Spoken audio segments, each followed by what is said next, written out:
श्री सीताराम।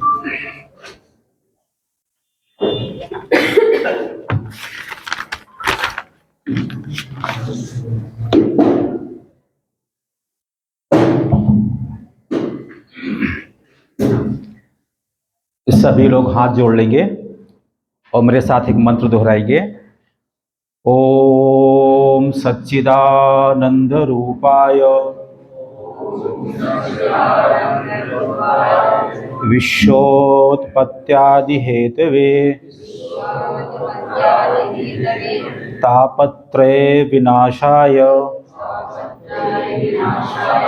श्री कृष्णाय वयं नमः।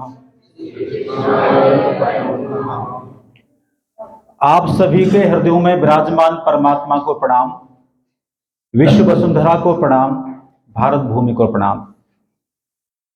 बड़ा ही सुखद संयोग है कि आज गीता जयंती के पावन अवसर पर जो हमारे छतरपुर शहर है, इसका प्रबुद्ध जो मन है हमारे सामने विराजमान है। प्रथम तो मैं क्षमा मांगता हूं इस बात को लेकर के, मुझे समय मालूम था 1 बजे का, इसलिए मुझे आने में विलंब हो गया। वर्तमान समय में जहां पर विशुद्ध ज्ञान सुनने के लिए लोग प्रायः नहीं मिलते, और जब मिल जाएं यदि और उन्हें आपकी प्रतीक्षा करना पड़े, यह बहुत बड़ी भूल है, कमजोरी है। क्योंकि मुझे बताया गया था कि 1 बजे कार्यक्रम है, तो उसी हिसाब से मैं यहां पर आया। मैं पुनः क्षमा मांगता हूं आप सभी से। मेरी आवाज आप तक आ रही, पीछे तक आवाज मेरी आ रही है आपको? मुश्किल से 30 मिनट 15 मिनट में अपनी बात पूरी कर दूंगा। आपने इतनी प्रतीक्षा की है, विभिन्न समाज के श्रद्धेय लोगों को आपने सुना, तो बहुत सारी बातें तो आपने सुन ही ली। कुछ बातों की मुझे पुनरावृत्ति करनी है। आज हम जब सतही तौर पर देखते हैं तो हमें लगता है कि आज के जो परिप्रेक्ष्य में धार्मिक अनुष्ठान, सत्संग बहुत ज्यादा संख्या में बढ़ गए हैं। और जब हमारे समाज में दैनंदिन अनुष्ठान होते हुए चले जा रहे हैं, हमारे समाज में सत्संगों का तांता लगा हुआ है। और बड़ी विचित्र स्थिति यह है, जैसे जैसे अनुष्ठान बढ़ते जा रहे हैं, सत्संग बढ़ते जा रहे हैं, वैसे वैसे विसंगतियां बढ़ती जा रही हैं। एक प्रश्नवाचक एक चिन्ह है हमारे लिए। कमजोरी कहां है, गलती कहां हो रही है? गलती यह हो रही है कि जैसे अन्य धर्म है, वहां पर कोई नियम है, हमारे यहां स्वतंत्रता की पराकाष्ठा है।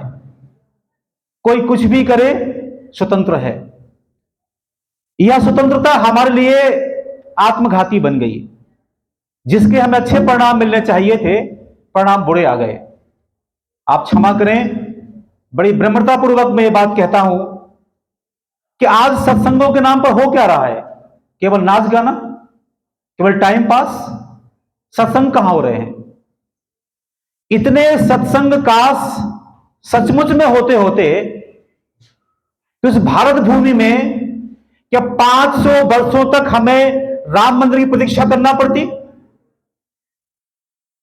क्या कश्मीर में जो हमारे भाई हमारे ही देश में दर दर की ठोकरें खा रहे हैं, ऐसा होता? कभी नहीं होता। ये सब इसलिए हो रहा है क्योंकि हम धर्म से दूर हो गए हैं। अभी पूर्व में परिचय दिया गया, लोगों के पास एक पुस्तक बस पर्याप्त। हमारे पास 4 वेद, 18 पुराण, 6 दर्शन और इतिहास और रामायण, ऐसे 2 इतिहास ग्रंथ, 108 स्मृतियां। इतना सब कुछ होने के बाद हमारा हाल क्या है? मैं बड़ी विनम्रतापूर्वक कहना चाहता हूं, हम में से अधिकांश लोगों ने वेद के दर्शन नहीं किए होंगे। दर्शन कर लिए होंगे सौभाग्य से, उनको स्पर्श नहीं किया होगा। यदि स्पर्श कर लिया होगा तो पढ़ा नहीं होगा। यहां एक और बड़ी भारी विडंबना है हमारे सामने। महाराज जी, मुझे आप क्षमा कर देंगे जो मैं बोलने वाला हूं। समस्या क्या है? हमने इतनी पाबंदियां लगा दी हैं अपने लोगों के लिए। अभी मैंने एक वीडियो सुना, उसमें हमारे देश के बड़े प्रतिष्ठित संत जिनकी बड़ी भारी महिमा है, वो कह रहे हैं गीता का गायन नहीं करना चाहिए। गायन करोगे तो पता नहीं क्या हो जाएगा। आप कल्पना करिए, जो हमारे धर्म का विदेशों में प्रचार प्रसार करने वाली संस्था, उसका नाम है इस्कॉन। इस्कॉन के माध्यम से जो लोग 7 पीढ़ियों से क्या 17 पीढ़ियों से क्रिश्चियन थे या मुस्लिम थे, वो आज हम और आपसे अच्छे हिंदू हैं। उनके सिर पर शिखा है, माथे पर चंदन है, और क्षमा करेंगे वो प्याज लहसुन का स्पर्श भी नहीं करते। अभी आपने देखा रशिया में यूक्रेन में युद्ध हो रहा है, वहां पर महाराज जी सैनिक बंदूक लिए हाथ में और लिए है माला। वो दृश्य देखा ना आपने? क्या निष्ठा है। और हमारे यहां यदि हम कहीं से निकल जाएं, मंदिर के सामने सिर झुकाने में शर्म आ जाती है हमारे सामने। चंदन शिखा तो बहुत दूर की बात हो गई है। मैं बड़ी विनम्रतापूर्वक कहता हूं, हमें कुछ बातों को लेकर गलत इंटरप्रिटेशन कर दिया गया। रामचरितमानस का निश्चित रूप से बड़ा भारी महत्व है। गोस्वामी जी ने बड़ी कृपा की है हम सबके ऊपर कि उसको संस्कृत से हिंदी में कर दिया, वो सबके लिए सर्वग्राह्य हो गई। लेकिन हमने कुछ ऐसी मान्यताएं बना के रख ली है अपने मन में कि भगवत गीता बड़ी कठिन है, बड़ी क्लिष्ट है। यदि भगवत गीता बड़ी क्लिष्ट कठिन होती तो हजारों हजार जो क्रिश्चियन प्रतिवर्ष हिंदू बनते हुए चले जा रहे हैं भगवत गीता पढ़ने के द्वारा, वो क्यों पढ़ते? मैं बड़ी विनम्रतापूर्वक कहता हूं, आज गीता जयंती के पावन अवसर पर हम सब संकल्प करें कि यह दिमाग से निकाल के फेंकें, गीता कोई क्लिष्ट विषय है, बिल्कुल नहीं है। आप पढ़िए, और कैसे पढ़िए, ये मैं महाराज जी फिर से घोषणा करने वाला हूं, आप मुझे माफ करना। आपको जब जी में आए, अच्छी बात हम स्नान करके पढ़ें, अच्छी बात है हम उसको विधिवत पढ़ें, लेकिन स्नान के पीछे पढ़े ही नहीं, ऐसी भूल मत करिए। भगवत गीता को पढ़िए, रामायण को पढ़िए, जिस ग्रंथ को उस ग्रंथ को पढ़िए। अभी मैं एक दिन महाराज जी वीडियो देख रहा था, साउथ अफ्रीका वीडियो था।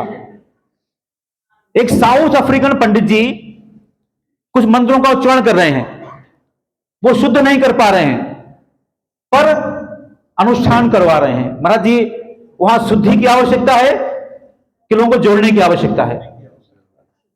हमारी ये कमियां हैं, बहुत बड़ी कमियां हैं।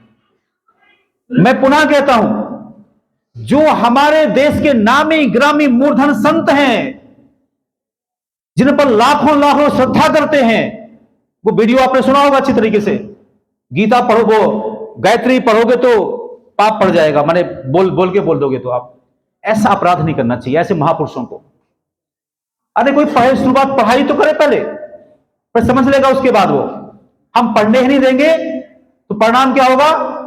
महाराज जी, हमने अपराध किया कि हमारे अपने भाइयों से कहा तुम मंदिर में नहीं आ सकते, हमने हमारे भाइयों से कहा तुम एक धर्मग्रंथ नहीं पढ़ सकते, वो क्रिश्चियन बन गए, वो मुस्लिम बन गए, हम देखते रह गए तमाशा। आज आवश्यकता है, हमें उदार बनना पड़ेगा, विनम्र बनना पड़ेगा।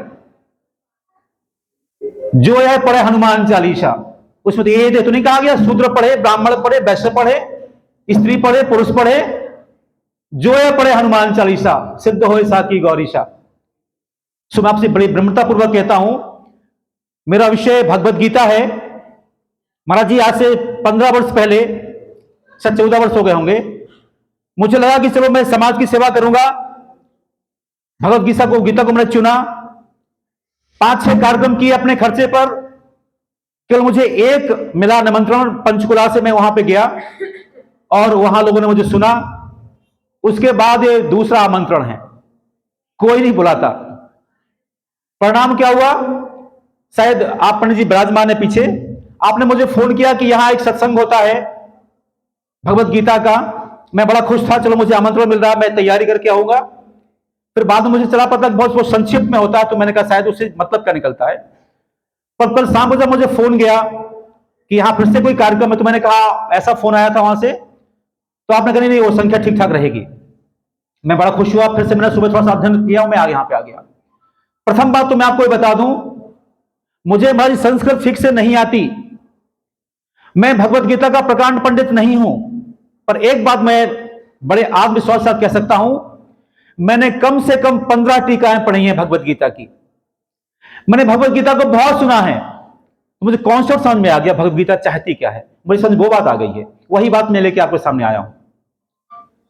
जो भगवत गीता है, शुरू में अभी बताया गया भैया के माध्यम से, जैसे कोई नदी के दो तटबंध मजबूत हों, पर कितना ही पानी बहे उसमें से, वो बहता हुआ पानी सृजन करता, विध्वंस नहीं करता।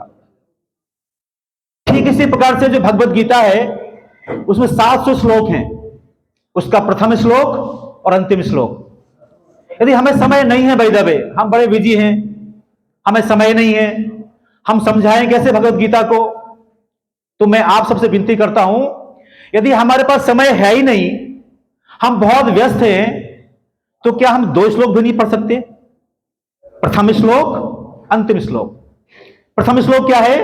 धर्म क्षेत्रे कुरुक्षेत्रे समवेता युत्सवः मामका पांडवस्यैव किम अकरवत् संजय।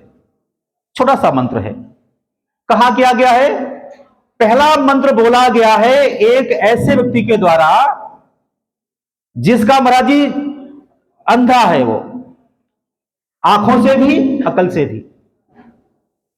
कितना स्वार्थी है व्यक्ति। इसका जो शाब्दिक अर्थ है वो कहता है कि धर्म क्षेत्र कुरुक्षेत्र है, उसमें मेरे अपने बेटे और पांडव के बेटे कर क्या रहे हैं? सामान्य सी बात है। आप कल्पना करिए, जो महाभारत का प्रादुर्भाव हुआ उसके पीछे क्या था? द्यूत कीड़ा, लाक्षाग्रह, द्रौपदी का वस्त्रहरण।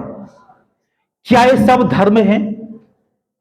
क्या इनसे उपजा युद्ध धर्म युद्ध है? नहीं ना। पर जब हम अपनी स्वार्थ की पट्टी से अपनी आंखें बांध लेते हैं, ना तो हमें ज्ञान की आंखें होती हैं, ना हमें चर्म चक्षु होते हैं, तो हमें हमारे सारे पाप पुण्य दिखाई देते हैं। तो जो भगवत गीता है वह आपको बताती है कि जब व्यक्ति स्वार्थी होता है तो वह संकुचित होता है, अपने पाप को भी पुण्य समझता है, लेकिन जिसको दिव्य दृष्टि प्राप्त होती है उसका नाम है संजय। माने भगवत गीता को एक ही समय 2 वक्ताओं ने बोला, 2 ने सुना, भगवान श्री कृष्ण और अर्जुन, यहां संजय और धृतराष्ट्र। तो जो श्रोता है धृतराष्ट्र, वो तो अंधा है, आंखों से भी अकल से भी, लेकिन जिसे न केवल आंखें मिली हैं, उसे दिव्य दृष्टि मिली हुई है, भगवत कृपा मिली हुई है। वो क्या कहता है? माने पूरा गीता सुनने के बाद वो कहता है, यत्र योगेश्वरः कृष्णो यत्र पार्थो धनुर्धरः तत्र शीर्विजयो भूतध्रुवः नीतिर्मतिर्मम। वो कहता मेरी मति कहती है, मेरा विवेक कहता है कि जहां पर क्या है, यत्र योगेश्वरः कृष्णो, जहां योगेश्वर भगवान श्री कृष्ण है और जहां धनुर्धर अर्जुन है, ये प्रतीकात्मक शब्द हैं। अर्जुन है का मतलब जहां पुरुषार्थ है, कृष्ण है का मतलब जहां पर धर्म है, वहां क्या मिलता है आपको? शीर विजयो भूतिर ध्रुवा नीतिर मतिर्ममा। संसार में ऐसा एक भी व्यक्ति नहीं है जो अपयश चाहता हो, संसार में कोई भी ऐसा व्यक्ति नहीं जो पराजय चाहता हो, लेकिन हम सब जय चाहते हैं, हम सब यश की कामना करते हैं, लेकिन यश मिलता कैसे है? आप ध्यान रखिए, हम पाप की कमाई से, हम अधर्म से सोने की लंका बना सकते हैं, लेकिन अवध नहीं बना सकते। रावण के पास क्या कमी थी? सोने का केवल उसका महल नहीं था, सोने की लंका मीन्स हर घर सोने का था। आज जो लोग पापाचार करते हुए दिखाई देते हैं हमारे सामने, हम लोग के बाद हमारा मन के बाद खिन्न होता है, इतना बड़ा ये पापी व्यक्ति, कितना पैसा, कितना सब उसके पास। ध्यान रखिए, जो लोग पाप की कमाई से, जो लोग अन्याय की कमाई से धन इकट्ठा करते हैं, उन्हें सोने का महल मिल जाता है, लेकिन यश प्राप्ति नहीं होती। यश की प्राप्ति के लिए क्या वो करना पड़ेगा? आपको संस्कारवान बनना पड़ेगा, आपको विनम्र बनना पड़ेगा। तो जो संजय है वो कहता है कि हमें यश और विजय जो हम सब चाहते हैं, महाराज जी आप क्षमा करिएगा, संसार में कोई सामान्य हो या असामान्य व्यक्ति हो, गृहस्थ हो या संत हो, सबको पीड़ा है मुझे मान सम्मान हो जाए, सबको लगती माला अच्छी, सबको लगता मंच अच्छा, सबको लगता सम्मान अच्छा। ये मिलता कैसे है? हम सब जानते हैं इस नगर में जहां हम आप सब रहते हैं, ऐसे अनेक नाम होंगे जो केवल काम के लिए काम करते हैं, उनको ये नहीं रहती परवाह कि मेरा नाम होगा नहीं होगा। ये समाज उनका सम्मान करता है, उनकी पहचान करता है। तो भगवत गीता क्या कहती है? जो पहला श्लोक कहता है, जो व्यक्ति स्वार्थी है, जो केवल अपना कल्याण चाहता है, उसे अपने कुकर्म में भी पुण्य दिखाई देते हैं, लेकिन जिसको दिव्य दृष्टि प्राप्त है वह निरपेक्ष भाव से कह सकता है कि जहां पर योगेश्वर भगवान श्री कृष्ण है, माने जहां धर्म है और जहां पुरुषार्थ है, वहां आपको यश भी मिलेगा, विजय भी मिलेगी। संघर्ष भले करना पड़े, उसकी परवाह नहीं है। इसके पश्चात एक और जो पात्र है अर्जुन, मैं उसके दो श्लोकों की बात करूंगा। वो एक श्लोक जो उसका पहला श्लोक उसने बोलता है, सेनयोर उभयो मध्य रथम स्थापय में अयच्युत। सामान्य सा प्रश्न करता है अर्जुन, जब उसे विषाद होता है कि जिन पितामह को मैंने बचपन में प्रणाम किया, उन्होंने मुझे इतना स्नेह किया, जिन आचार्य मुझे पढ़ाया, मैं उनसे लड़ाई कैसे करूं? वो कहता भी है मैं भिक्षा मांग लूंगा, लेकिन अपने पूज्यों से युद्ध नहीं करूंगा। यहां सामान्य सी बात यह है, समाज में ऐसे लोग होते हैं, कुछ लोग काम करते ही नहीं, ये प्रतिकूलता आएगी, ये प्रतिकूलता आएगी, ये प्रतिकूलता आएगी, वो काम करते ही नहीं। कुछ लोग काम तो करते हैं पर काम को भी से विराम कर देते हैं। कुछ लोग काम यदि प्रारंभ करते हैं उसका अंत भी करते हैं। तो भगवान यहां का भाव यह है कि भैया आप किसने कहा था युद्ध करो? कृष्ण को बुलाने कौन गया था युद्ध के लिए? कृष्ण खुद आए थे क्या वहां पे? नहीं ना। तो यदि आप मुझे बुलाने गए थे युद्ध के लिए और आपने कहा था मुझे चाहिए कृष्ण सेना नहीं चाहिए, अक्षुणी सेना नहीं चाहिए, फिर मैं आ गया हूं, फिर तो जब हम निरपेक्ष भाव से दूर खड़े होते हैं तो हमें समझ में आता है धर्म क्या है, अधर्म क्या है, पाप क्या है, पुण्य क्या है। इसीलिए जब अर्जुन खड़ा होता है दूर दोनों सेनाओं के मध्य, तब वो तय कर पाता है मुझे करना क्या है। वहां भगवत गीता का प्राकट्य होता है। एक जो श्लोक है अर्जुन का, लगभग वो अंतिम श्लोक है, वो कहता है नष्टो मोहा स्मृति लब्ध्वा तो प्रसादात मयोच्युत सोच में संदेहा करश्य वचनम। तब जो हमारा अपना है, हमने जिसको अपना सारा भार सौंप दिया है, उस पर संदेह क्यों? क्या हम कभी हमारे माता पिता पर संदेह करते हैं? अपने गुरुजनों पर संदेह करते हैं? यदि हमने हमारी सारा भार उन पर सौंप दिया, बच्चा ऊपर खड़ा हो 6 मंजिल पर और उसकी मां से उसको कहे आ जाओ कूद जा, बच्चा कूद जाएगा, उसे ट्रस्ट है कि मां मुझे बचा लेगी। तो जब अर्जुन ने अपना समर्पण कर दिया, समर्पण क्या कर दिया उसने? नष्टो मोहा स्मृति लब्ध्वा तुत्प्रसादात् मयोच्युत। कृष्ण वो हैं जिन्होंने युद्ध से पहले न केवल अर्जुन को वो विराट रूप दिखाया बाद में, पर उसके पहले भी वहां की सभा में दिखा दिया था कि मैं क्या हूं। सुदर्शन के द्वारा उसका वध कर दिया था। मतलब ये सबको मालूम था कृष्ण कोई सामान्य व्यक्ति नहीं है, असामान्य महापुरुष हैं। हम उनके सन्निकट में पहुंच गए, फिर संदेह किस बात का। तो जब अर्जुन ने अपना समर्पण कर दिया तो उसे क्या हुआ, इस सोच में गत संदेहा कृष्य वचनम तब, उन्होंने कहा कि अब आप बताइए मुझे करना क्या है। यहां पर जो कहने की बात है, मैंने जो पहला श्लोक है भगवान कृष्ण जो बोला है, सेकंड चैप्टर का सेकंड श्लोक, ये ध्यान देने योग्य है। वो कहते हैं कुतस्त्वा कस्मल विदम विस्मय समुपस्थितम अनार्जुष्टम अश्रोग्यम अकीर्तिकरम अर्जुन। हम सब चाहते हैं हमें यश मिले, जैसे मैं पूर्व में आपसे कहा था। ये कहते हैं अनार्जुष्टम अश्रोग्यम अकीर्तिकरम अर्जुन, माने हम युद्ध में खड़े हो गए हैं। यहां युद्ध का भाव युद्ध से मत लीजिए, जो हमारा अपना कर्म है, हम शिक्षक हैं, हम डॉक्टर हैं, हम इंजीनियर हैं, हम व्यापारी हैं, हम किसान हैं, क्या बिना कर्म किए जीवन संभव है? नहीं ना। तो जब हमारा कर्म के बिना जीवन संभव नहीं है, हम कर्म से पलायन कर नहीं सकते। तो भगवान क्या कहते हैं वहां पर, कुतस्त्वा कस्मल विदम विस्मय समुपस्थितम। तुम्हारे दिमाग में अपने कर्तव्य के निर्वाह न करने का जो कषाय आ गया है, कैसे आ गया है? ये क्या है?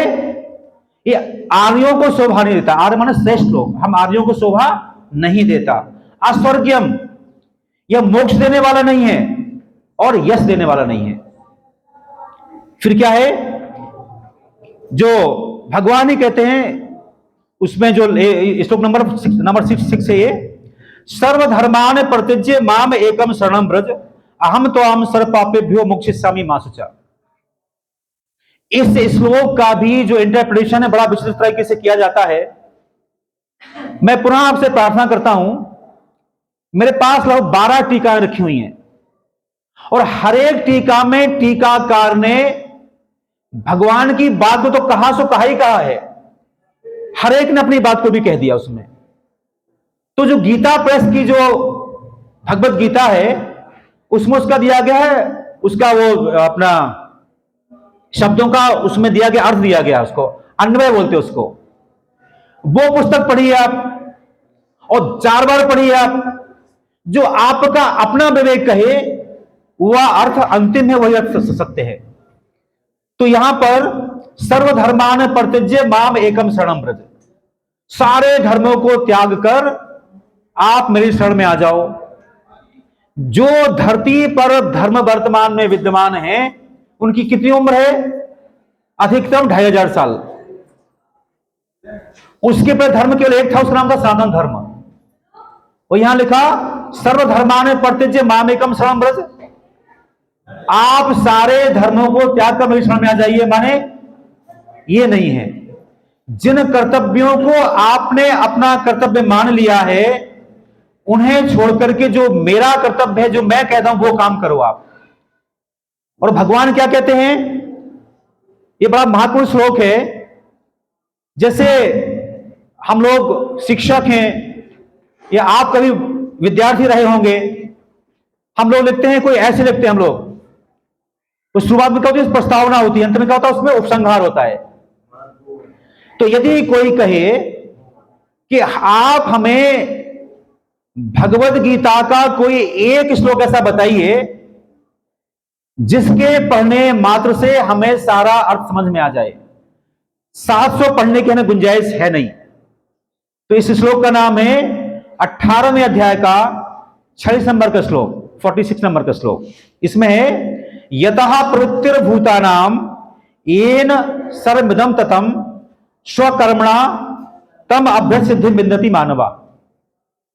इसका मतलब क्या हुआ, हम सबके सब लोग जो यहां विराजमान हैं, हमारे मन में यह भाव है कि जो परब्रह्म परमेश्वर है, जगत नियंता जगदीश्वर है, वही अंतिम करता है। आप मुझे बताइए, हम में से ऐसे कितने लोग हैं जो सुबह आप कोई अपना टाइम टेबल तैयार करते हैं और शाम तक वह सारा का सारा आपकी मन मर्जी से होता है, ऐसा होता क्या? नहीं होता। हम योजना बनाते हैं कि हमें जाना है छतरपुर, हम पहुंच जाते हैं पता नहीं कहां। आप सबको मैं एक एग्जांपल दिया करता हूं। गोपीनाथ मुंडे जीतते हैं चुनाव, मंत्री बन जाते हैं और तैयारी करते मैं जाऊंगा महाराष्ट्र, वहां मैं माला पहनूंगा। अपने घर से निकलते हैं, कुछ किलोमीटर जाते वहां उनकी डेथ हो जाती है। जिस जीवंत शरीर पर मालाएं थी वो डेड बॉडी पर मालाएं पहुंच जाती हैं। हम सबका हाल वही हाल है। माने हम जो प्लान करते हैं सुबह से शाम तक का, हमारी मन मर्जी का होता नहीं है। यदि होता तो हमें अवसाद होता ही नहीं। कौन चाहता अपनी पराजय? कौन चाहता अपना अपयश? तो भगवान कहते हैं यतः प्रवृत्तिर्भूतानाम येन सर्वदम ततम स्वकर्मणा तम अभ्यसिद्धि विन्दति मानवा।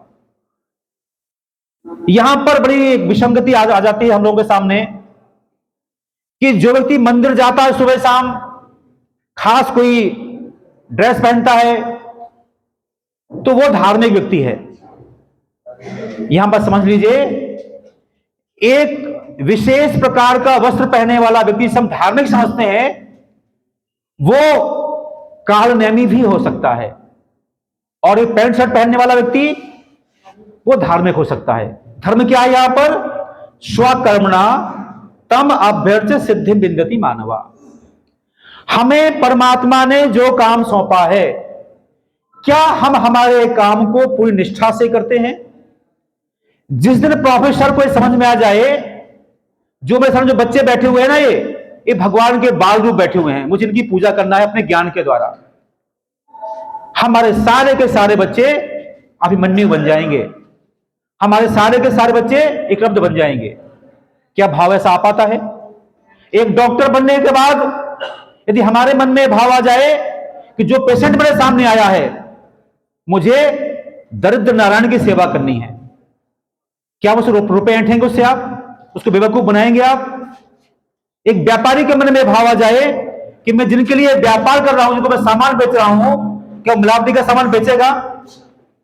एक किसान के मन में भाव आ जाए कि मुझे मेरे कर्तव्य को निष्ठापूर्वक करना है, तो क्या उसमें केमिकल मिलाएगा वो, फर्टिलाइजर मिलाएगा वो? नहीं। तो यदि हमें भगवत गीता के एक श्लोक के माध्यम से यह समझना है भगवत गीता चाहती क्या है, तो वह श्लोक यह है जिसे मैं बोल रहा हूं, स्वधर्मणा तम अभ्यर्थ सिद्धिं विन्दति मानवा। यदि हम सिद्धि चाहते हैं, परमात्मा की कृपा चाहते हैं, तो परमात्मा ने हमें जहां खड़ा किया है, यदि हम निष्ठापूर्वक वहां खड़े रहते हैं, इससे बड़ी संसारों की पूजा हो नहीं सकती है। मैं एक बात और जोड़ना चाहता हूं यहां पर। हमारे पास वेद है और सुनते ही हमारे रोंगटे खड़े हो जाते हैं। वेद, बड़े राम, लाखों श्लोक इसमें। तो वेद के 3 भाग हैं, कर्मकांड, उपासना कांड, ज्ञान कांड। ज्ञान कांड को बोलते हैं उपनिषद। वैसे हमारे पास थे 108, अब बचे हैं 9।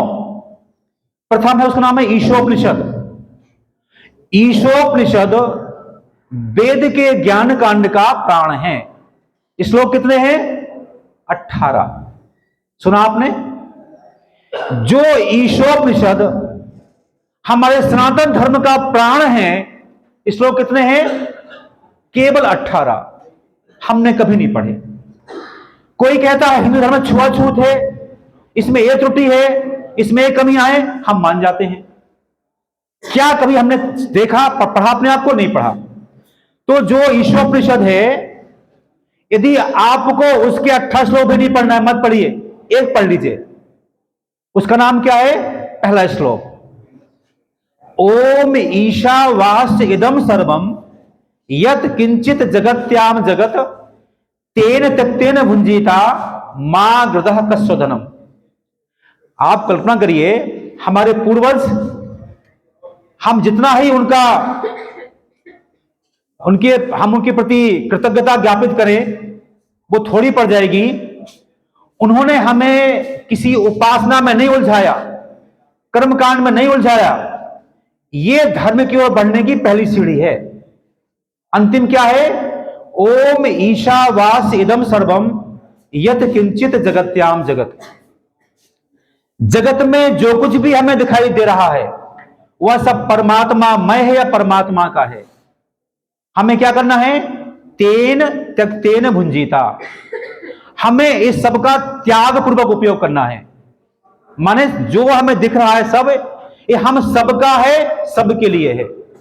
जिस दिन हमारे मन में भाव आ जाएगा समाज की सारी संपदा हम सबकी है, फिर हम कभी भी ऐसा ना करेंगे कि हमारे पास फैशन में हजारों कपड़े हैं, हमारे पास की झोपड़ी वाली के पास ऐसी ठंड में स्वेटर भी नहीं है, हम ऐसा अन्याय ना करेंगे।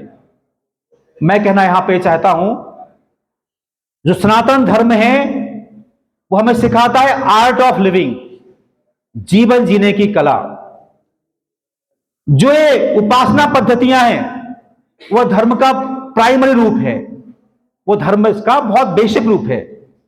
माने मंदिर जाना अच्छी बात, पूजा करना अच्छी बात, लेकिन अपने आचरण को ठीक से करना सबसे अच्छी बात। यदि हमारे समझ में ये बात आ जाए तो हमारा काम बन जाए। मैं पुनः अपनी बात बता दूं, मैं कोई भगवत गीता का बहुत जानकार हूं ऐसी बात नहीं है। मैं श्लोक बोलता हूं, त्रुटि हो सकती है उसके उच्चारण में, लोग मेरी निंदा कर सकते हैं, देखो श्लोक पढ़ना नहीं आता, शुद्ध गीता पर बोले चले गए। मैं पुनः कहता हूं, मैं दावे से कह सकता हूं, 12-15 टीका पढ़ने के बाद मुझे बोध हो गया है गीता चाहती क्या है। मैं उसे आप तक बता पाऊं ना बता पाऊं, मेरी कमी होगी। तो मैं पुनः आपसे प्रार्थना करता हूं, मुझे मैसेज आ गया है, मुझे अपनी बात पूरी करना है अभी। एक तो मैं आपसे प्रार्थना ही करता हूं, जब भी कभी सत्संग हम करें, गीता का हो किसी चीज का हो, 10-20 वक्ताओं को ना बुलाए। यदि हमें कोई नाच गाने वाला कार्यक्रम करना हो, वो भागवत ही क्यों ना हो। यदि हमने कुछ कहा और एक डांस कर दिया बीच में, सबका मन डाइवर्ट हो जाता है। ये ज्ञान ऐसा है, हमें पढ़ाना है फिजिक्स, हमें पढ़ाना है केमिस्ट्री, वहां डांस की आवश्यकता कहां है। ये बड़ा संवेदनशील विषय है। तो जब कभी भी हम सत्संग करें, भगवत गीता खासतौर पर, वहां पर प्रयास करें कि बोलने वाले को कम से कम 1 घंटे का समय दिया जाए। 1 घंटे के पहले बात पूरी होती नहीं है, और यदि वक्ता 4 हो तो फिर श्रोता बोर हो जाएंगे, वो सुनेंगे नहीं आपकी बात को। इसीलिए कॉलेजेस में, स्कूल में 45 मिनट का पीरियड होता है, 1 घंटे का भी नहीं होता है। लोग बोर ना हो, अपनी बात को अपनी पूरा कह दिया जाए। मैं जिस समिति ने मुझे यहां आमंत्रित किया है, मैं आपके प्रति अपना आभार व्यक्त करता हूं, बड़ा कृतज्ञ हूं। आपने मुझे मौका दिया यहां आने का। मैं पुनः कहता हूं, मैं भगवत गीता का कोई प्रकांड पंडित नहीं हूं, उसका विद्यार्थी हूं। पर मैं एक बात दावे से पुनः कहता हूं, मुझे बोध है कि भगवत गीता चाहती क्या हो। भगवत गीता क्या चाहती है कि हम सब यदि अपने कर्तव्यों का निर्वहन निष्ठापूर्वक करते हैं, ईमानदारी से करते हैं, तो ही हमें फल कृपा मिलने वाली है। ओम शांति थी।